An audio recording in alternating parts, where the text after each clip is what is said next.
আসসালামু আলাইকুম বন্ধুরা, আজকে আবার একটা মিনি ব্লগ নিয়ে চলে এসেছি। আজকে আমরা আবার 3 বন্ধু মিলে বেরিয়ে পড়েছি রাতের পাখি পেঁচা।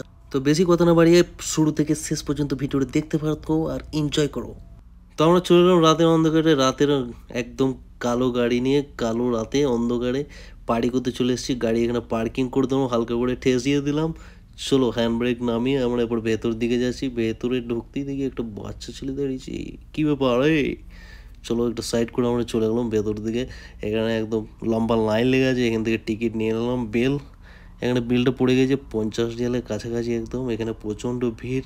তো আমার হাতে আছে এখন কিটিং নাম্বার 408 আর এখানে চলছে 269।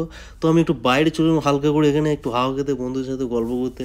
তো একটু ভেতরে যেয়ে দেখে এলাম। চলো বন্ধুরা আবার দেখছি চলে এসছে ওরা গাড়ি পার্কিং করে। তো আমি আগে চলে এসেছিলাম, তো যে তাড়াতাড়ি যেন পাই। তো দেখলাম না হয়নি। তো আমরা একটু বাইরে দাঁড়িয়ে একটু আড্ডা মারছিলাম, এখানে আলো হয়ে একটু। তো দেখলাম এখানে হয়ে গেছে, নাম্বার চলে এসছে 426। তো আমি এখানে খাবার কাউন্টারে চলে এলাম, এখান থেকে কাউন্টার থেকে খাবার রিসিভ করে একটু বাইরে দিয়ে চলে এলাম। খাবার দেখো পেয়ে গেছি। তো বন্ধুর সাথে একটু চলে এলো চিল মারতে। এবার আমরা রুমে যাবো, হালকা করে পার্কিং এড়িয়ে চলে এলাম। অন্ধকার হয়ে গেছে, এখান থেকে বেরিয়েছি আলো একটা বাই বাই। তো এখান থেকে গাড়িতে দেখো রুমের কাছে চলে এসেছি। রুমে এসে রুম খুলে সেভেন আপ নিয়ে দাঁড়িয়েছে আমার বন্ধু। এখানে চলে যায় খামসা সেজে গেছে। তো বক্স খুলে গেছে, খাবার রেডি, আমরা খেতে ব্যস্ত। তো চলো আজকে মিনি ভিডিওটি এখানেই শেষ করলাম।